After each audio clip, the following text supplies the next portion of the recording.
Un vēl ļoti svarīga improvizācijas teātrī ir aplaudēt. Tas ir daudz svarīgāk nekā jebkurā citā vietā. Citās vietās nav tik svarīgi aplaudēt. Vai mēs varam pamēģināt, kā jūs aplaudējat, kad jūs esat bijuši uz, piemēram, kur var aiziet kino, jau kam neaplaudē. Nu, jūs esat bijuši uz teātri, piemēram, nu, uz parasto teātri, nevis improvizācijas teātri.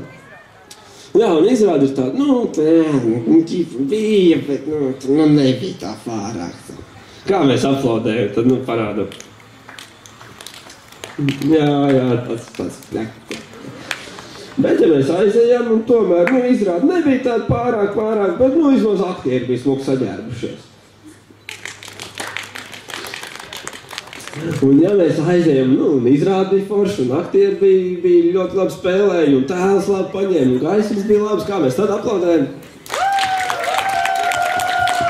Un, ja mēs aizejam, mums iedod šampaniet par brīvu, un vienkārši fantastiski izrādi ir, un mēs spējam izteikt savas emocijas, kā tad mēs aplaudējam? Ļoti labi. Šāds aplauss arī mēs vēlētos saņemt šodien visu laiku, un centīsimies, ka tas arī sanāks. No rīta Dace pamodās un gāja uz pili. Gāja uz pili. Pilī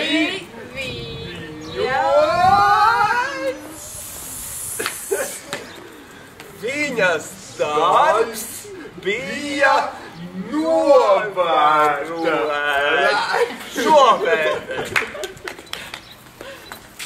novērtēt, cik laba ir dziesma. Tad Dace izvilka savu grāmatu un sāka vērtēt. Pēkšņi nodēļas tiem sāka pilēt ūdens. Tieši Dacei virsū. Dace sapījās, kliedza, slēpās, pēkšņi viņa paslīdēja peļķē un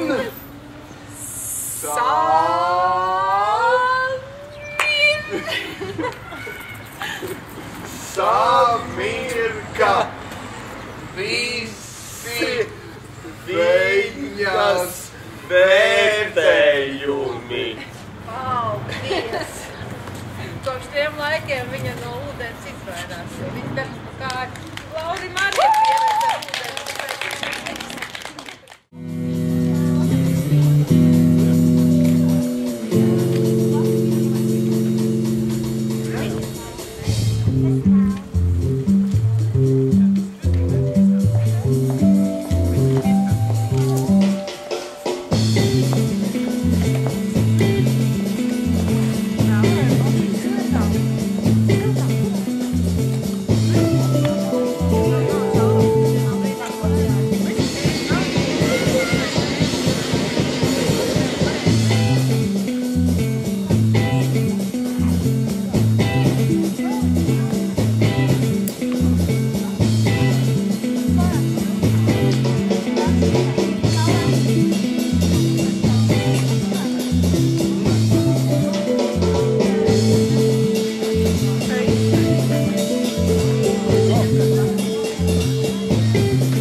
rakstīt, te ir tā Ieva.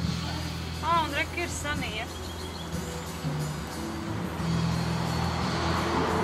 Tā ir Sanija Reira. Tā Ieva, es kaut ko redzēju arī. Ieva Renāta. Tas ir tas tur melnais, ko. Alvis. Reku, te vēl tai meitenei tā grāmata.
Nekas.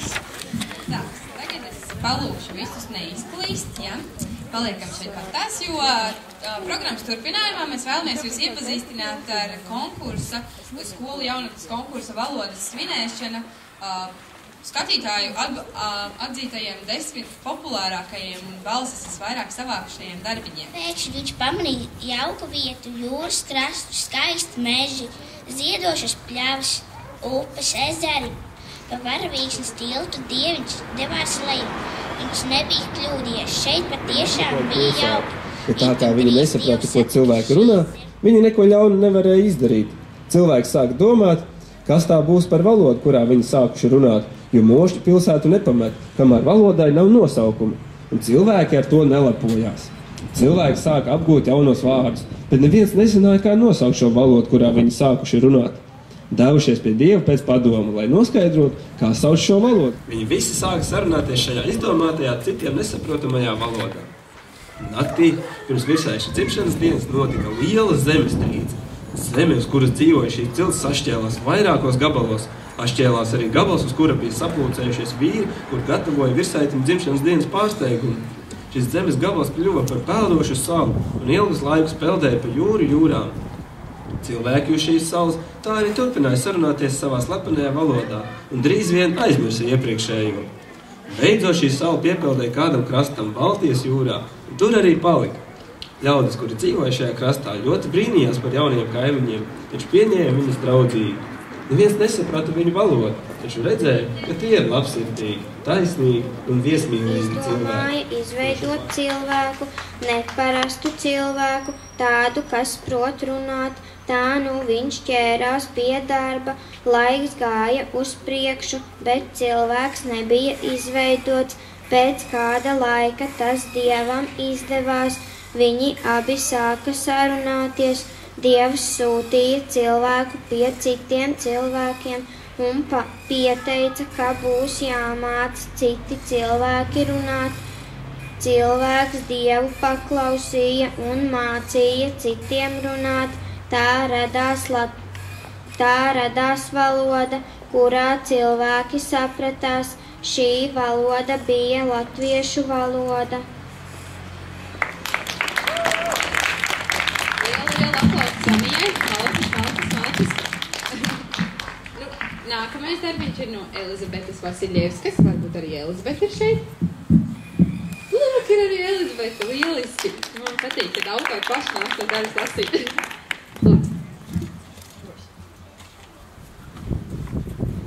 Stāstiņš sākās ar to, ka viss notika ūdens dzīlēs. Tur dzīvoja zemūdens ļaudis, bērni un vecāki cilvēki. Ūdens bija tik tīrs, ka varēja redzēt tam caur laimi. Cilvēkiem bija aizsargtāji pret sauli. Uzpeldēja augšā, redzēja pludmali ar citādākiem cilvēkiem, kuri spēlēja volejbolu. Tāda neizpratne arī bija, kad ieraudzīja sevi, viņi bija tādi paši kā apkārtējie. Notika tāds zvaigzņu mirklis, kad cilvēkiem apžilba acis un viņi apjuta. Visu šo laiku viņi sazinājās caur domām, bet, kad gribēja runāt, tas vairs nebija iespējams. Mēs vēlamies teikt paldies, protams, visiem konkursu dalībniekiem, bet jo īpaši mūsu laureātiem, jo balsošana notika 2 veidos. Pirmajā jūs balsojāt internetā par darbiem, kur jums patīk, un skaits ir top 10, kurus mēs visus vēlēsimies sumināt. Un paralēli notika žūrijas balsošana. Žūrijas komisijā piedalījās visi šī pasākuma organizētāji, Rīgas Latviešu biedrības namu pārstāvības komisijas sekretāru krājuma glabātāju Gaita Jablovska, Krišāņa barona muzeja pārstāvu vadītāja Rūta Kārkliņa, ar kuru jūs iepazināties jaunvārdu projektos. Valsts valodas centru pārstāvu direktora vietnieks Agris Timuška, valsts valodas komisiju pārstāvu Valds Rumnieks un rakstniecības un mūzikas muzeju pārstāvēja Maija Treile. Protams, paldies mums ir jāsaka mūsu atbalstītājiem, kas parūpējās par to, lai tie uzvarētāji saņemtu tiešām jaukas balvas. Lai bija vārdi, kam bija vārdi, man pašām stipri vārdi. Lai bija vārdi, kam bija vārdi, man pašām stipri vārdi. Daugavīģu noturēju vietu duru vidiņā. Daugavīģu noturēju vietu duru vidiņā. Sita mani, dura mani, kā ozola bluķenim. Sita mani, dura mani, kā ozola bluķenim. Deja sita, deja dura, kā tērauda gabalā. Deja sita, deja dura, kā tērauda gabalā.